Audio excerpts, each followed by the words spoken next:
Dang it, guys, I hate losing money. I absolutely hate losing money at all. But let me tell you a story, or let me give you a couple of scenarios in which I actually lost money selling cars. I've actually done very, very good over the years buying and selling cars, flipping cars. Throughout my 20s, I was going through cars like every 6 or 8 or 10 months or so. I'd always have 2 cars, generally. One car that was my daily driver and another car that was a weekend sort of summer car. I'm from Minnesota, so we didn't have a lot of cool cars driving around in the wintertime. You know, I'd hold them for a season, I'd get rid of them in the fall, pick something up new in the spring, or I'd get a good deal in the winter, and I'd flip it, you know, in the summertime after I had driven it a while. I was just always going through cars. I was pretty fortunate. Either I was good at finding the deals, I was good at negotiating the deals, or I was good at, you know, making the car look better than it did when I bought it and selling it at a profit, which was really all I was ever after. Necessarily flipping to make money. I wasn't using it as a source of income. I was just using it as a way to experience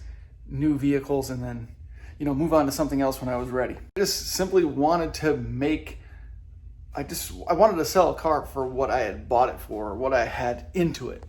I've owned Mustangs, Camaros, trucks, Jeeps, older cars, newer cars, Mitsubishi Eclipses. Well, the first car that I actually purchased on my own was an older Mustang, SN95 Mustang GT.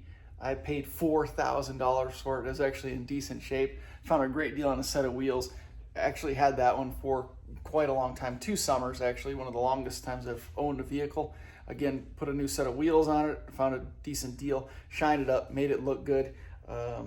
Maybe a new set of headlights, something like that. Sold it for like $6,500. Pretty much made $2,000 on it and drove it for 2 years. Can't beat that. An old 91 Camaro, black. Oh my God, that thing was sharp. Paid $4,500 for it bought it from a guy that lived down the road from me.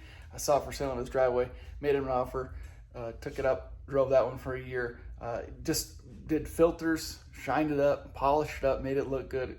Again, drove it for a summertime, sold it the next year for $7,000, $7,200, something like that.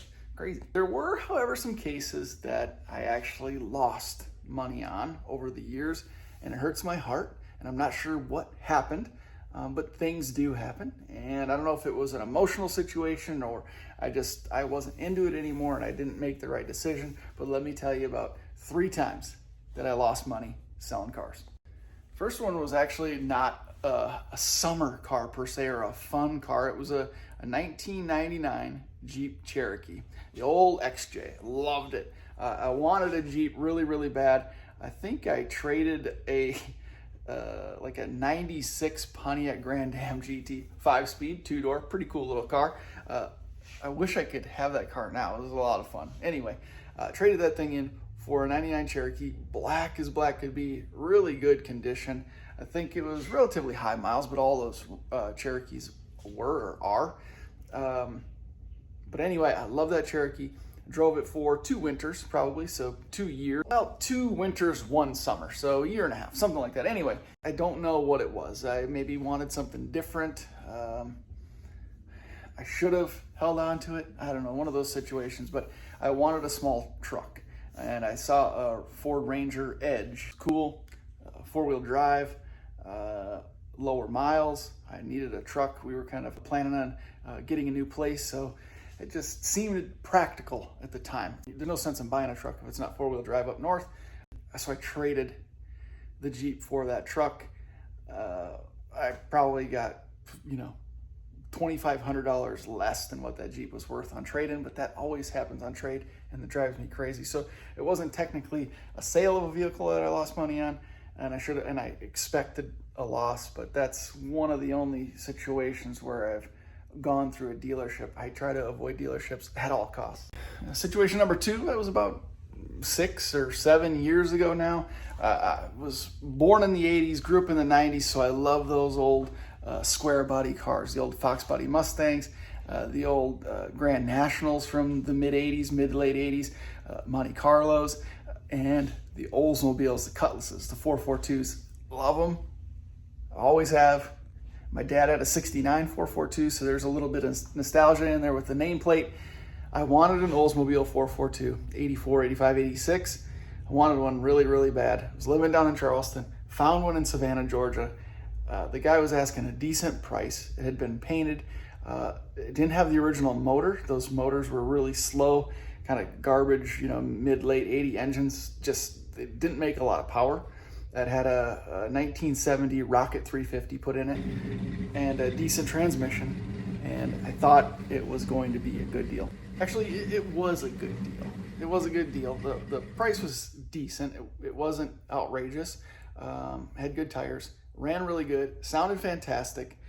But the sad thing was that we had moved to Charleston from Texas, and my wife didn't have a car, and she was staying at home with our daughter at the time, and she got a job.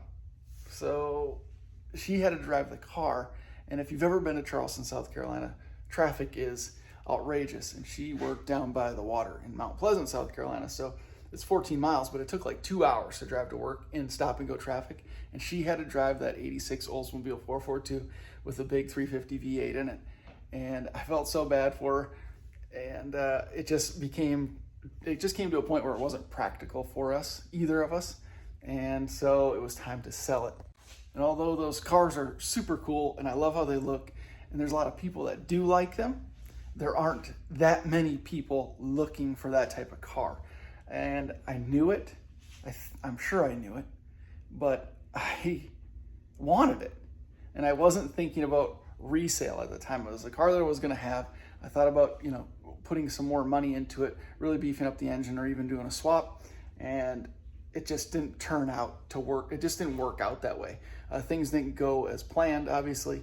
And so I had to sell it. And unfortunately, it was sold at a loss. I paid $5,500 for it, which I thought was a decent deal. Again, great shape, looked great, sounded great.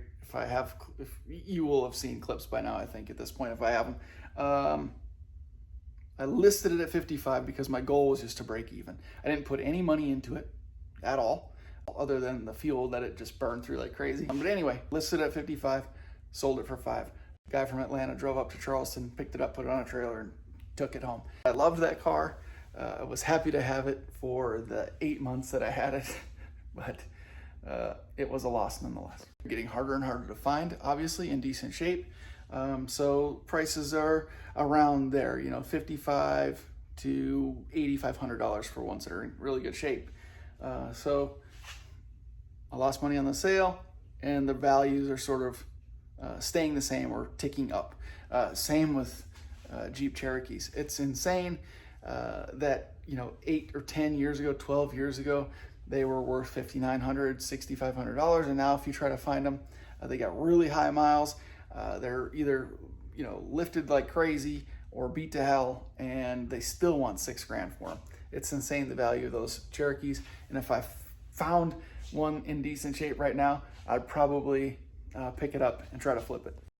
Finally, one that gets me, I think probably because it's recent, is that BMW 335i. I love that car. I still kick myself every day for selling it. And now when I look for them on the market to try to replace it, the values have gone up like crazy. It's insane. I got a pretty good deal on that car when I picked it up.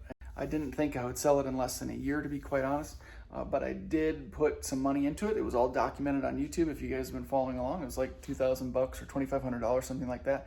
Injectors, coil packs, spark plugs, wheel bearings, gaskets. I did a lot of maintenance stuff. It was in great shape. But like I said, if you guys have been following along, you kind of know the story. And I thought, it's running right. It wasn't necessarily at the time making sense for the channel, and I thought I would just sell it. I thought I had listed it pretty high for what the market was asking for cars like that. I got my asking price for it in just a couple of weeks. Sold it, sent it down the road again to a guy in Atlanta. Now, unfortunately, it seems like the values of those cars, the 07, 08, the N54s, BMW 335s, they have gone up like 20 or 30%. I mean, to find one that's even in a similar condition that didn't have, I'm like, the maintenance I did on that car was documented. It was filmed. I have all the receipts. I have video of everything that I did to that car. There's proof of it. I touched everything. I knew it was done. I knew it was done well. And, looking in the market now to try to find a replacement, I don't know who's touched those things. I don't know what kind of condition they're in, you know, or how well they've been maintained. So it's crazy to see those cars listed at like $8,500, $9,500. I saw an '07 335i with like 140,000 miles on it. You know, original turbos. Who knows what the maintenance has done on it? And they're asking like $10,500 or $12,000. It's wild. So the reason that I beat myself up on that one, I sold it for more money than I paid for the car. If you include the money that I put into it in terms of maintenance, it was more of a break-even situation. I probably lost a couple $100, not that big of a deal. Again, it wasn't really a flip. I just wanted to get rid of it because I wanted to move on to something else. And look at this. Almost a year's gone by and I haven't picked up another project, but that's a different story. So it wasn't a major loss, but the loss that really kicks me is the fact that those values have gone so far up over the last 8 to 10 months. I lost maybe $2,000 additional dollars if you think about it like that. Thankfully, those are the only three, literally the only three situations. The three regrettable sales that I lost a little bit of money or didn't get as much money as I could have over the last 15 or 18 years of doing this. So I've been fortunate over the years. I've established a pretty successful track record in terms of buying and selling cars. I've gotten some good deals. I've made some good deals happen, and I've gotten lucky. But those are the 3 times that I've actually lost a little bit of money, and it pains me to talk about. But I'm curious to know what your guys' experiences are buying and selling cars. You win some and you lose some. It happens. You can't get emotional about it. You can't get attached to vehicles.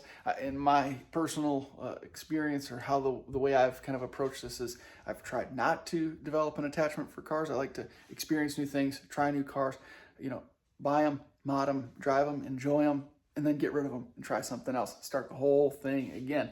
The Q50's been kind of a tough one for me. You guys keep me motivated, keep me going with this car. Every time I think about or consider selling it or replacing it with something else, you guys convince me to keep on going. You know, I get in the car and I drive and I think of a new video idea. I think of new parts that I could possibly test out in it, and I just keep going. So this one's been a tough one to let go of, and I'm going to keep it for a little while longer. Let me know. Let me know in the comment section below what you guys think or what your experience has been buying and selling cars. I know I talked to a lot of people that say, the 370Z is my first car. It's my dream car. I love it. I'm never going to sell it. My G37 guy's the same way. I'm never going to sell it. I'm going to hold on to this one forever.